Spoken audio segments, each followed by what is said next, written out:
Hello there, YouTube. This is Hefty Balance. On this channel, we discuss art techniques, inspiration, and tips for balancing what we love to do with what we need to do. In the video you see here, I'll be giving you 3 tips for dealing with art block that have kept my creative juices flowing. My brain is all but fried. Stick around for a bonus 4th tip, and some insights into the sketch you see me working on here. The first suggestion that I have for you is to keep a backlog of mostly finished pieces. Or, if you're like me and burn out rather frequently, ride that wave. During periods when I have a super easy time making inspiring works, I don't let myself tinker with them to completion. Unless I have a deadline, of course. I've heard it implied in the art community that having a large collection of unfinished pieces is a badge of shame and immediately indicative of the artist's inability to finalize anything. I find this ridiculous. To me, it actually shows that the artist is especially creative and has a strong drive to make more. These works don't have an expiration date. Even if they were designs for a particular season, say sticker packs for Halloween, they can be done early for the following year. If, in the interim away from a piece, you find that your style has changed or your skills improved, simply treat them as a thumbnail. When the art you're using is on a low-quality paper, which they often will be, use transfer paper, a light box, or a photo to get it to its final destination. When using a photo, I suggest you lower the opacity while inking it digitally on a separate layer. Inking or finalizing lines is meditative for me, and fairly mindless, so very low pressure. My next tip for dealing with art block is to keep a cheap junk sketchbook, where you can happily doodle away pages with no guilt. For many years, I just used printer paper in a folder for this. I'm the sort of person that treats her sketchbook as a portfolio. As such, I'm only willing to use my good sketchbook for beautiful finished work. But it's impossible for all of my work to be that way. If I'm so zonked that I don't trust myself with inking a sketch onto good paper, or on the good paper it's already on when I've had a particularly good run of creativity, then I pull out my sketchy sketchbook to doodle around. Recreating uninspiring or barely inspiring references from Pinterest, doing gesture studies, or just scribbling nothingness into a pattern is low-pressure work that keeps that dimming ember of creativity from completely snuffing out. Most of this stuff is garbage, but I'll often surprise myself with something appealing I can borrow from later. Some people like to do Zen doodles, where you squiggle a line on the page and then make them 3D. It's a great exercise to help your brain start to see things with their proper, fully fleshed out form. Another thing people enjoy is putting down a blob of color and filling it in with a drawing. Parameters help when doing this. For instance, give yourself the prompt, make these into animals and people, or aliens or objects, whatever your brain has an easy time picking up patterns with in the blobs. It's sort of like finding pictures in clouds, only you can take them all the way to a finished artwork if you want to. My final main tip is to curate a playlist for a piece. If you don't listen to music, you could create a mood board instead. The primary purpose for this is to keep a consistent emotional undertone to a given artwork. Sometimes doing this can get the gears turning enough for you to start thumbnailing. If any of you would be interested in seeing what I listen to while I work, let me know in the comments and I'll consider making a playlist. I personally usually listen to fan-made music videos for shows or movies that inspire me. I watch a lot of anime, so AMVs are an integral part of my creative process. Sometimes it will be an official music video from an artist I like, but I really enjoy being able to look up and see a frame of animation that inspires me. I don't usually have the actual film or show playing, because I find it too distracting. I would rather fully immerse myself in the show at a different time. That distracting quality does make watching them on a stationary bike at high speed quite rewarding, though. Now that we're on sort of a side tangent, why don't I go ahead and take this opportunity to give you that 4th bonus tip. And that would be to keep a journal for jotting down ideas. A note document on your phone could be a convenient alternative. Many times, when we have art block, our creative juices are working just fine, but we don't have the energy to make an appealing sketch. Having a running list to pick from later can ensure that we don't lose any of those cool ideas. And in times when your creativity is low, but your skills are fine, you can open up this little treasure trove and pick one at random to work on. I hope something here is able to give you some relief if you are suffering from art block now, or some ideas to help you in the future.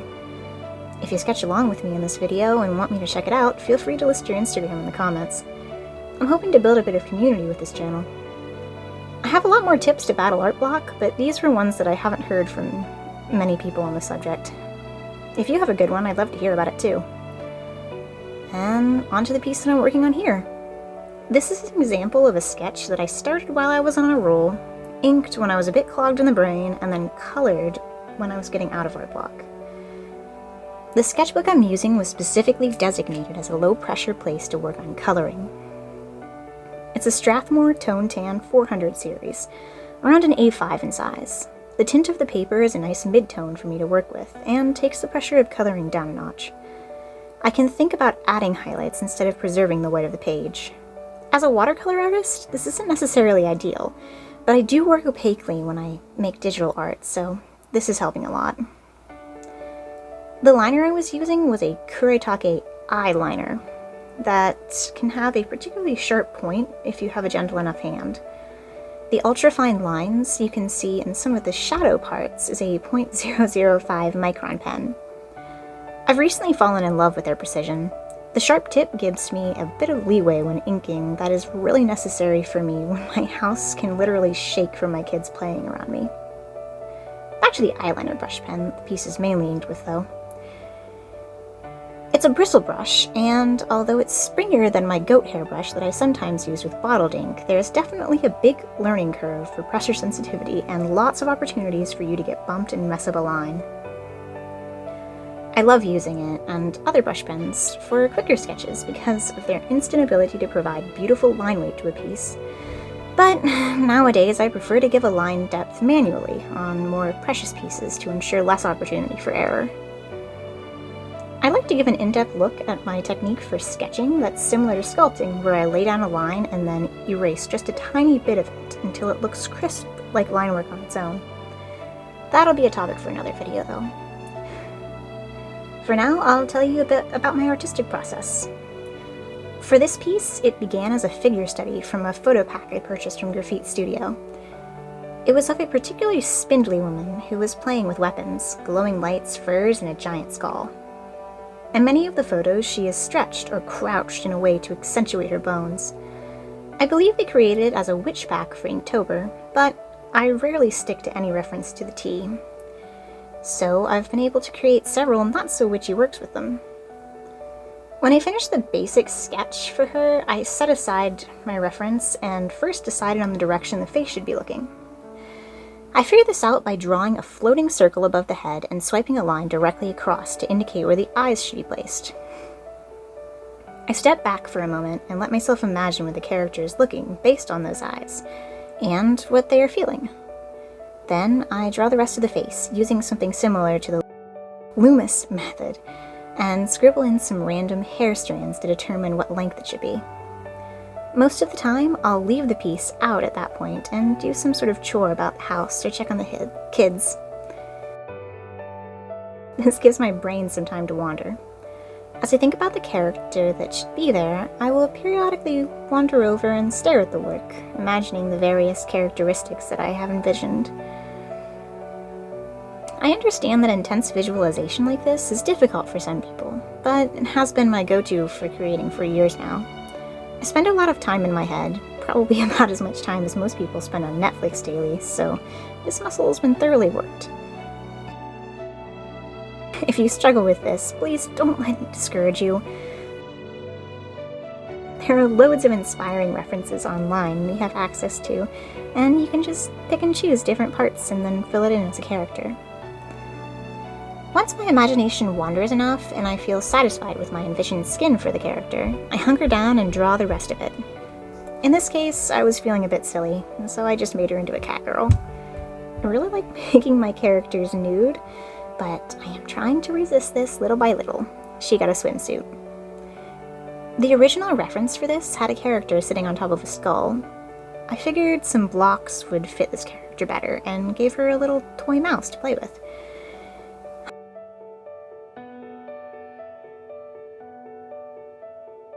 I do the close-up. Since this was mostly a character piece without much underlying emotion, I figured I would spice it up a bit by adding meow and some decorations around her. And then she was ready to be tucked away until I needed to ink something. She got inked a few weeks later, and then a few weeks after that, I got to coloring her. Color still intimidates me, and that is what leads me to favoring watercolor most of the time.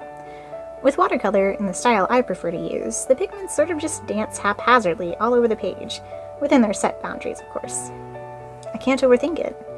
With digital or colored pencil, however, I need to be precise and to limit myself as to not overwork a piece. Having pretty bad carpal tunnel, colored pencil is excruciating for me.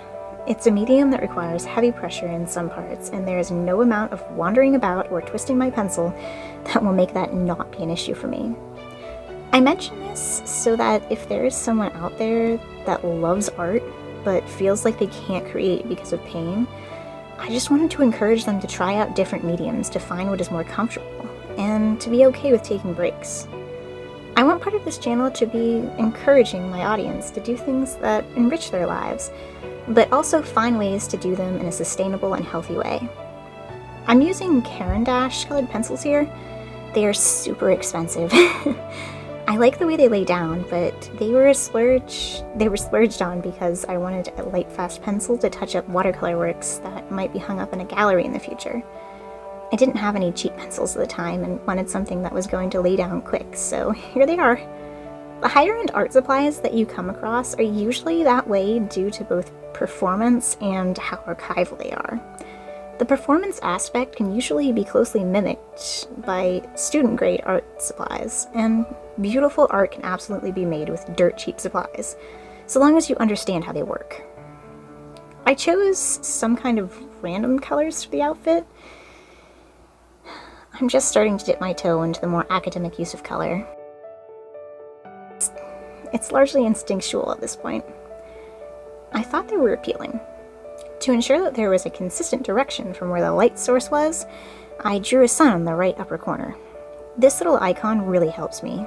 The shading was deliberately done in a pale purple because it was meant to be experimental, and an artist, MNA or Maoma on Twitter, made really strikingly beautiful pieces with it. I found that in the Visions 2023 Pics of Art book. I'm not actually on Twitter myself. I like to make my watercolor pieces glow with paint and a bit of colored pencil. So that's what that green around her is meant to be, but it didn't come out the way that I was expecting. Oh well, it was still enjoyable to work on, and she came out cute. Maybe you think so too. In closing, I'd like to remind you that you can do more than you think you can, but it's also important to let your mind and body rest a little too. Life's a balance, a hefty balance. Bye for now. I hope to interact with you again soon.